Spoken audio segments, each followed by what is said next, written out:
자, 이제 피동 표현입니다. 피동 표현은 여러분들이 사동 표현과 같이 잘 알아두셔야 되는데요. 피동 표현에 대응되는 것은 능동 표현이 있다라고 하는 거 알아두셔야 됩니다. 그러면 이것과 사동을 좀 잘 알아두어야 된다라고 했었는데요. 여기서 같이 설명을 해보자면은 사동 표현은 주동 표현과 대응이 된다. 라고 하는 것을 알아두시면 되겠습니다. 그래서 여기에 나오는 이 동자는요, 여기 나오는 이 동자는 동작을 나타낸다 라고 하는 거 알아두시면은 표현을 이해하는 것이 좀 더 편하겠죠. 그래서 동작을 당한다 라고 이해하시면 됩니다. 능동이라고 하는 것은 본인이 스스로 한다 라고 하는 것을 알 수가 있죠. 다음 페이지 보겠습니다. 피동 표현 보시면요. 주어가 다른 주체에 의해서 동작을 당하는 것을 나타내는 것이라고 되어 있습니다. 피동문의 실현 방법이라고 되어 있는데요. 능동문의 주어는 피동문의 부사어가 된다라고 하는 것을 꼭 알아두시기 바랍니다. 그 다음에 능동문의 목적어는 피동문의 주어가 된다라고 하는 거 알아두시면 되겠습니다. 그래서 피동문을 만들 때에는 제일 처음 해야 되는 것은 첫 번째, 목적어를 찾아서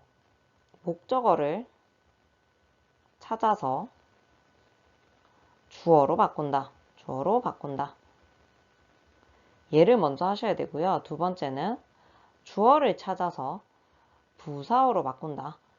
라고 하는 거 보셔야 되고요. 그 다음 서술어를 적절한 피동 표현으로 바꿔야 됩니다. 피동 표현으로 바꿔야 되는데 이 피동 표현으로 바꾸는 게 이런 방법들이 있다라고 하는 거 봐두시면 되겠죠. 그래서 파생적 피동문과 통사적 피동문을 반드시 구별할 수 있어야 된다라고 하는 거 봐두시면 되겠습니다.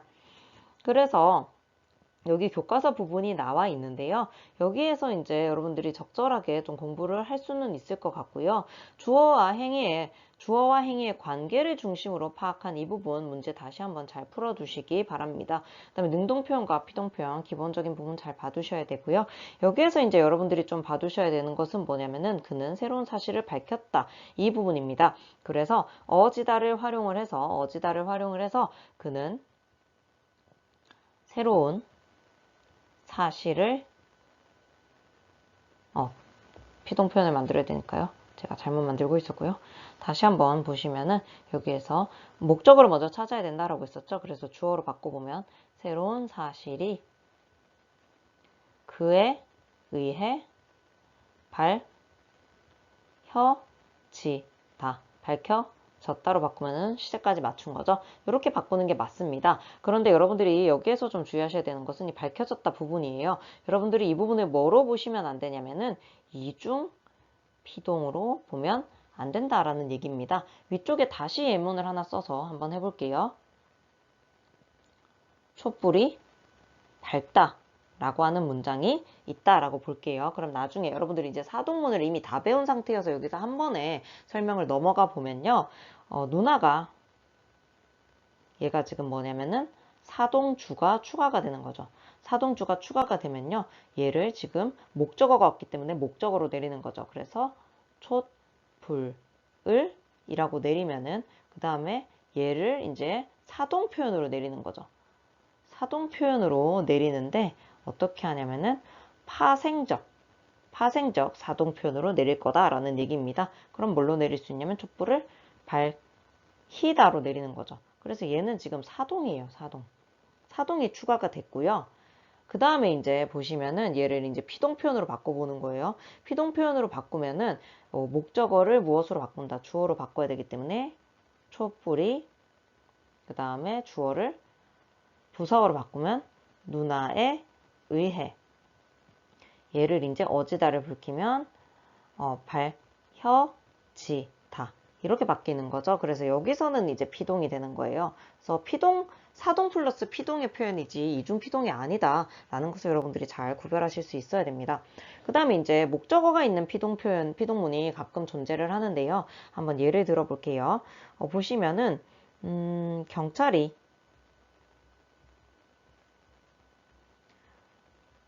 방망이를 손잡이를 잡았다. 이렇게 이제 할 수가 있겠죠. 실제로는 이제 이 부분이 어떻게 되는 게 맞냐면요. 방망이의 손잡이가 되겠죠. 그래서 원래는 이제 어떤 표현을 해주는 게 조금 덜 어색하냐면요.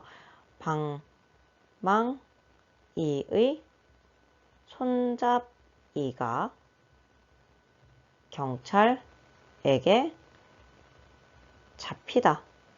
이렇게 해주면 이제 좀 덜 어색한데요. 이거를 가끔 어떻게 바꿔놓은 문장들이 있냐면은 어떤 표현으로 바꿔놓은 식이 있냐면 방망이가 경찰에게 손잡이를 잡히다. 이런 식으로 이제 바뀌기도 하는 거예요.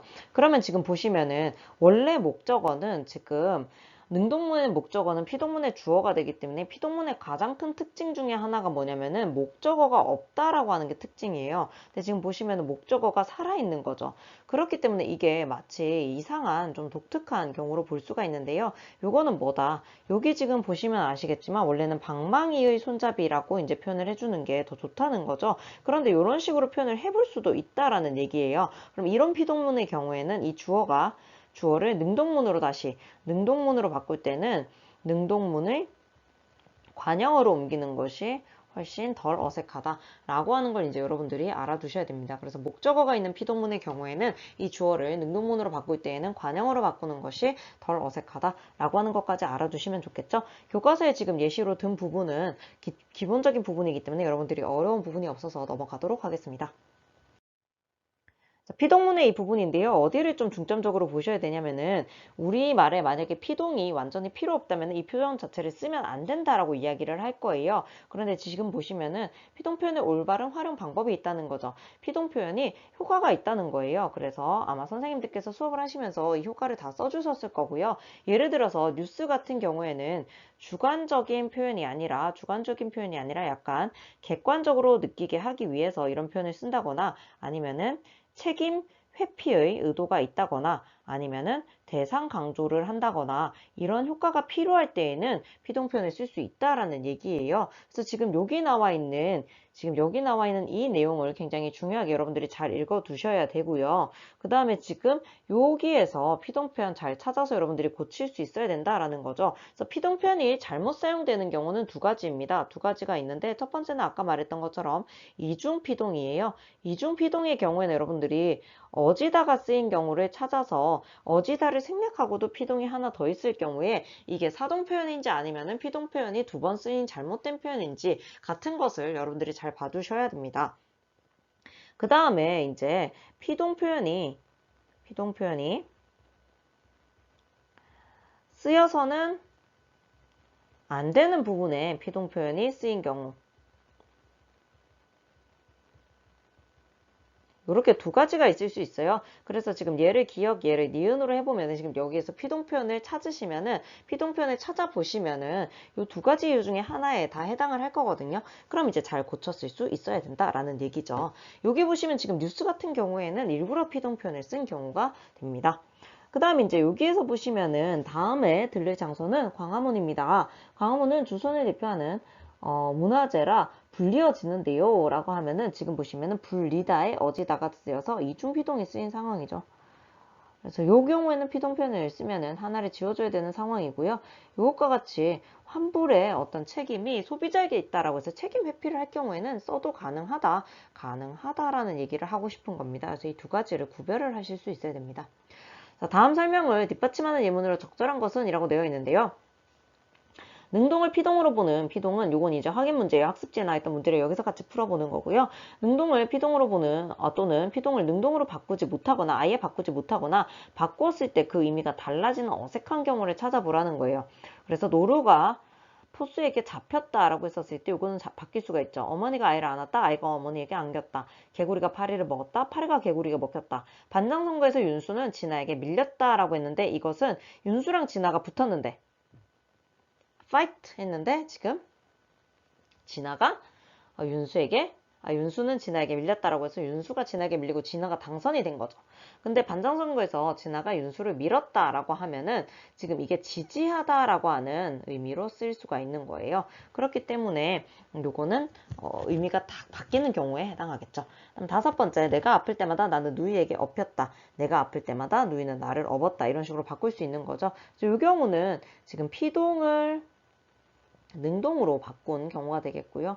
요것 같은 경우에는 지금 전부 다 능동을 피동으로 바꾼 경우가 되겠죠. 그래서 1, 2, 3번이랑 5번은 말이 되고요. 4번은 바꿀 수는 있는데 의미가 달라진 경우, 의미가 바뀐 경우가 된다라고 하는 거 봐주시면 되겠습니다. 자, 이제 사동표현 보도록 할게요. 사동표현은 요거는 교과서에 없는 상황이에요. 그래서 여러분들이 잘 봐두셔야 되는데 사동표현은 주어가 남에게 동작하도록 시키는 것을 나타냅니다. 주동표현은 주어가 동작을 직접 하는 것을 나타내는 거죠. 그래서 사동문의 실형 방법은 여러분들이 반드시 잘 알아두셔야 되는 것이 사동주를 추가해준다. 사동주어를 추가해준다. 에서 시작을 하는 거예요. 이 얘기는 뭐냐면 서술어 자릿수가 반드시 하나가 더해진다 라고 하는 것을 잘 봐둬야 된다 라고 하는 것을 봐두셔야 되겠죠. 그래서 주동문의 용언이 형용사나 자동사일 때는 주동문의 주어가 사동문의 목적어가 된다 라고 되어 있는데요. 목적어가 된다. 이 얘기는 무슨 얘기냐면은 목적어가 없는 경우예요. 목적어가 없는 경우이고 타동사일 경우에는 목적어가 있는 경우를 얘기합니다. 그래서 목적어가 없는 경우에는 목적어로 바꿔주시면 되고요. 주어를. 목적어가 있는 경우에는 주동문의 주어는 사동문의 부사어가 되고 주동문의 목적어는 그대로 목적어가 되고 사동문의 주어가 새로 도입된다. 이걸 이제 봐두라는 거죠. 그래서 차이가 있다라고 하는 거 봐두시면 되겠습니다.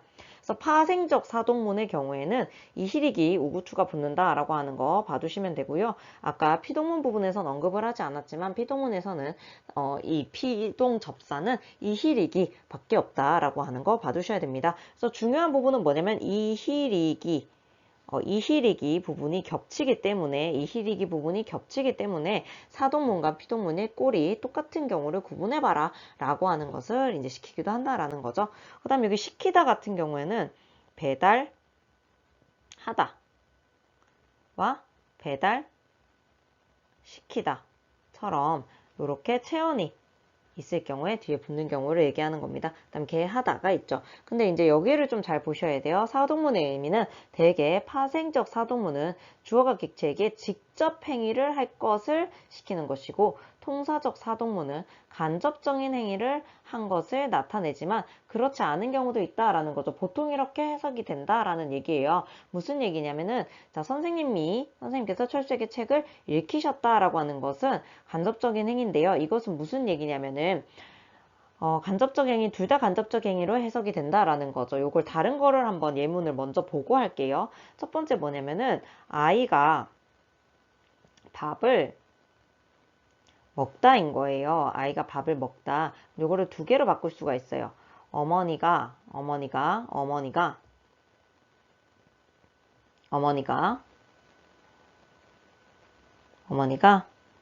아이에게 밥을 먹이다.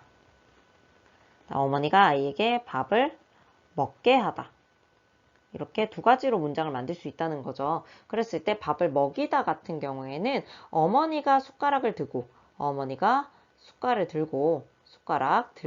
이제 먹이는 거예요. 떠 먹이는 모습을 보여주는 걸 수도 있고요. 그다음 먹게 하다 같은 경우에는 말로 먹으라고 시키는 게 된다라는 거예요. 그랬을 때 얘는 직접 행위를 하는 것으로 나타낸다. 얘는 간접 행위를 하는 것으로 나타낸다. 이런 식으로 볼 수 있는데요. 지금 여기에 보시면은 선생님께서 철수에게 책을 읽히는 경우는 말로 철수야 책 읽어라, 철수야 책 읽어라. 이 읽는 동작을 할 수 있는 것은 철수밖에 없다라는 거죠. 이 경우에는 파생적 사동을 쓰든 통사적 사동을 쓰든 그 두 가지가 모두 간접 행위로 해석이 된다라고 하는 것을 알 수 있다라는 겁니다. 대개의 경우에는 파생적 사동은 직접적인 행위를 얘기하는 것이고요. 통사적 사동은 간접적인 행위를 얘기한다라고 대개 이렇게 해석을 합니다.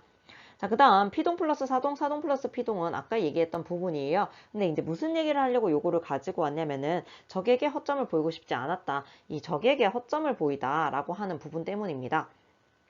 그래서 저기 허점을 보다가 되는 거죠. 얘를 이제 피동을 먼저 만들어 볼게요. 피동을 먼저 만들어 보면은 허점이 적에게 보이다가 되죠. 그 다음에 얘에 다시 사동을 붙여보면요. 내가 허점을 적에게 보이게 하다가 되는 거죠. 근데 요거를 이제 두 번째로 한번 해볼게요. 얘를 사동을 먼저 붙여보면요. 새로운 사동주가 등장을 해야 되죠. 내가 적에게 허점을 보이다가 되는 거죠.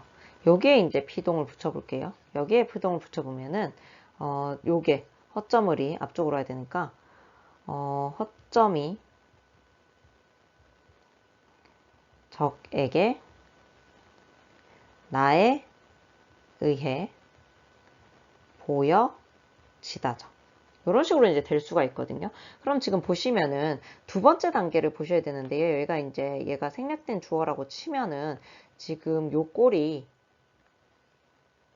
이런 식으로 이제 나올 수가 있는 거예요. 그런데 지금 요 허점을이 아까 목적어가 있는 비동 표현으로 보게 된다면은 요게 나의 허점이라고 본다면은 나를 허점을 보다. 적이 나를 보긴 보는데 허점을 보다라고 한다면은 허점이가 뒤에 목적으로 남아 있을 수 있고요. 요 앞쪽에 내가 적에게 허점을 보이다와 같이 이렇게 형성이 될 수도 있는 거예요. 목적어가 있는 피동 표현으로 쓰게 될 경우에는 그러면 꼴이 똑같이 나오는 경우가 발생을 하거든요. 그래서 지금 이 5번이 좀 애매해져요. 애매해지기는 하는데 지금 여기에서 답은 몇 번이냐면 여기에서 답은 지금 5번으로 가게 됩니다. 왜냐면은 그는 친구에게 돈을 떼였다 같은 경우에는 이게 지금 피동의 의미가 더 강하다라고 보는 거죠. 요게 친구가 그가 돈을 떼었다라고 되어 있는데 이게 목적어가 있는 피동문이 되는 거예요. 그래서 친구가 그의 돈을 떼다 이런 식으로 이제 바뀔 수 있는 거고 적에게 허점을 보이다는 적에게 허점을 보게 하다로 바꿀 수가 있어서 얘는 사동의 의미가 더 강하기 때문에 5번의 답으로 간다라고 했었는데 이게 지금 만약에 4번 부분이 사동으로 표현이 바뀌게 된다 하더라도 이게 지금 피동 표현으로 볼 수도 있는 상황이 발생을 합니다. 그래서 조금 애매한 부분은 있는데요. 지금 이렇게 보게 하다로 바뀔 수 있고 또 이게 목적어가 있는 피동으로 볼 여지가 있기 때문에 봐야 되는 상황이기 때문에 답이 5번으로 간다라는 거죠. 그래서 이 문제에서는 출제의 초점이 1번, 2번, 3번은 빨리 이제 해결이 되는 거고요. 이게 지금 문제가 발생하는 이유가 목적어가 있어서예요. 피동 표현은 원래 무엇이 없다. 피동 표현은 원래 목적어가 없어야 되는데 지금 목적어가 생기는 바람에 지금 이런 문제가 발생을 하게 됐고요. 이 문제의 답은 5번이다 라고 하는 거 여러분들이 꼭 챙기고 피동에 사동이 붙는 표현, 사동에 피동이 붙는 표현 앞부분에서도 봤었지만 한 번 더 살피고 가시는 게 좋겠습니다. 자, 문제 한번 풀어보겠습니다. 윗글의 내용과 일치하지 않는 것은인데요. 앞쪽에 이제 피동, 사동에 대한 설명이 나와 있는 부분이 있었고 저는 문제로 바로 들어가겠습니다. 피동은 파생적 피동문과 통사적 피동문으로 나눌 수 있다. 그래서 파생적 피동문은 이, 히, 리, 기, 그 다음에 되다가 붙는 경우, 그 다음에 어지다 같은 경우에는 이제 피동문, 통사적 피동문으로 볼 수가 있는 거죠. 그래서 맞는 얘기. 남에게 동작을 당하는 것을 피동이라고 하고 남에게 동작을 시키는 것을 사동이라고 한다. 맞는 얘기고요. 부정부사에 의해 만들어진 부정문은 긴 부정문이라고 한다. 이거 나중에 부정문까지 와야 되기는 하는데요. 부정부사에 의해서 만들어진 부정문은 짧은 부정문으로 봅니다. 답은 오히려 부정문에서 나오게 됐고요. 직접 인용 표현은 다른 사람의 말과 글과 내용과 형식 모두를 그대로 가져오는 건 맞는 얘기고요. 다른 사람의 말이나 글을 인용할 때 원래 형식을 조금 바꾸어 쓰는 것을 간접 인용 표현이다. 그래서 이거 두 개를 묶어서 인용 표현에서 잘 복습을 해두시면 되겠죠. 지금 여기에서는 피동과 사동이 좀 붙어있는 부분을 보려고 이 문제를 여기서 풀었고요. 그 다음에 가나를 참고할 때 다음 문장들 중 피동문에 해당하지 않는 것은 이라고 나와 있습니다. 그럼 지금 여러분들이 뭐를 찾으셔야 되냐면 주어를 먼저 찾으셔야 돼요. 사실이. 그 다음에 이 펜은 글씨가 잘 써진다. 뭐예요? 글씨가 잘 써진다. 이 부분을 보셔야 되겠죠. 그 다음에 도둑이 경찰에게 붙잡혔다. 안건이 만창일치로 가결되었다. 선생님이 영수에게 책을 읽힌다. 이렇게 나와 있는데요. 한번 바꿔보도록 하겠습니다. 보시면은 사실을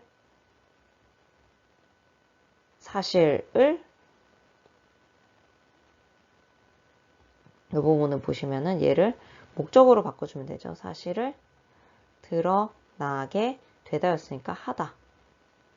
그 다음에 글씨를 잘 쓰다. 능동문으로 바꾸시면 되죠. 그 다음에 경찰이 도둑을 잡다. 붙잡다인데. 그 다음에 안건을 만장일치로 가결하다. 까지는 맞죠? 그런데 지금 보시면은 영수가 책을 읽다예요. 영수가 책을 읽다가 원래의 문장이고 보시면 선생님이라고 하는 사동주가 들어온 것이기 때문에 이건 사동표현이다 라고 볼 수가 있겠죠. 그래서 문제 풀었을 때 5번이 답이다 라고 하는 거 봐두시면 되겠습니다. 다음 페이지 넘어가 보겠습니다.